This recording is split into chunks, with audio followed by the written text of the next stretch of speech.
You know why people do what they do? The people who go after their stuff, what makes it worth it? It's got to be your passion. You got to love it, ladies and gentlemen. You got to love it. It's got to be what you are supposed to do. You want to sing, and even though they want to invite you to Carnegie Hall, you're going to sing to anybody that listens to you, including singing to yourself. I used to talk to my plants when nobody else would listen to me. You got to write, even if no one published your book, write, because that was given to you to do.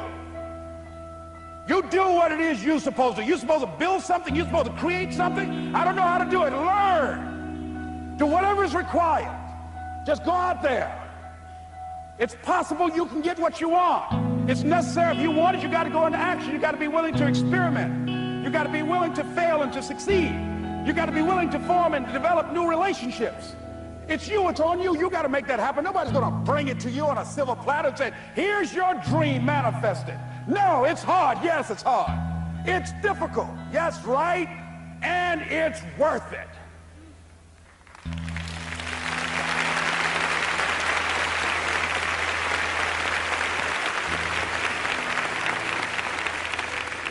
People ask, hey man, these kids, man, it's rough dealing with them. That's right. That's right. You think peer pressure happened overnight? We went through peer pressure. I remember as a kid, some guys said, hey Les, and another fellow named Willie Lowe, we were going home. Hey man, we're going down to Gould's, man, and knock off a grocery store. I said, look here, I don't want no part of that. I'll see y'all later.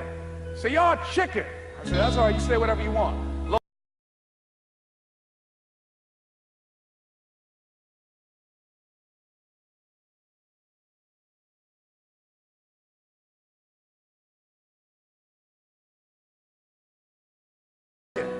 Hey, I'm not driving nothing, all right? Willie, don't care about what they say, man. Leave them alone. You want to go do it? You find somebody else to drive, or you drive yourself. Come on, Willie, man. Pull him, he stopped. I ain't chicken. All I got to do is drive? Yeah. I said, Willie, that sounds simple, man. Don't go, man. He went. And the next day, we read the newspaper where when they robbed the store, when they came out running to a car, the merchant, the man who owned the store, came out just shooting wildly, and he hit the driver in the head. So peer pressure didn't just start in the 90s or the 80s. It's difficult and it's challenging for kids right now. And it's going to take some easy, simple methods to help bring them out of this madness, this insanity. No. Is it hard? Yes. Let's look at what we've been doing. What has worked? What has not worked? Let's look at where we want to go. What is it that we want to produce? What is it that we want to create for our young people? And as we think about that, start experimenting with different methods and techniques to create and to produce that. And begin to believe that it's possible through our commitment, through our vision, through our determination, our relentlessness.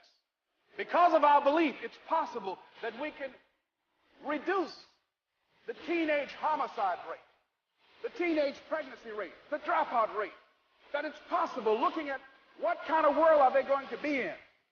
As we look at the global economy, that as we begin to use our collective will and genius and resources, it's possible that we can create an educational system that not only will test their minds with information and facts and figures, but would teach them how to think and be creative. And what does it mean, human being, and to value human life, and how do you make relationships work? How do you bounce back from adversity?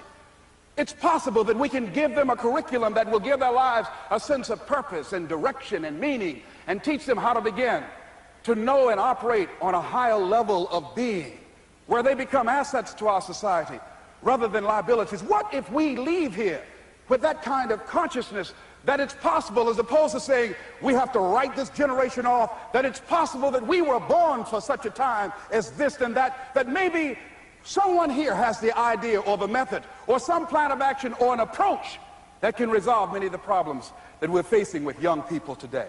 Whatever we have to do to save our children, it's worth it.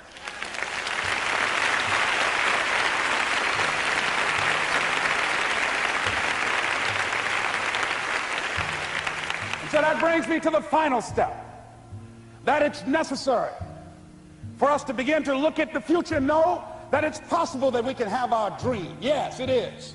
Other people have done it, then we can do it. We fail a lot of times. Well, a lot of other folks fail, and eventually they came back and they succeeded. So it's possible we can have what we want. And we know that we want to get it. It's necessary that we align ourselves with people that think like we do. It's necessary we get negative, do-nothing people out of our lives. It's necessary we never stop learning and growing and developing ourselves. It's necessary that we never give up. We know that it's you, it's me. It's being responsible for our stuff and deciding that we're going to keep on keeping on, that we're going to find a way to win or find a way to make it happen. And we know it's hard. It's not going to be a picnic. Yes, it's hard. It's hard. And we will do it hard. And once we do it hard and we go through it, we realize it was worth it. And once you discover it was worth it, it is done. It's done.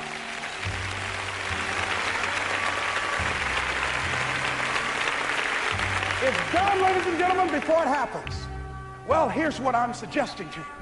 That when you're working, you have a wall to break through. Let's say a friend of mine who runs a marathon, and he says, when he's running the 26-mile marathon, he said, let's say that hypothetically, that 18th mile is the wall.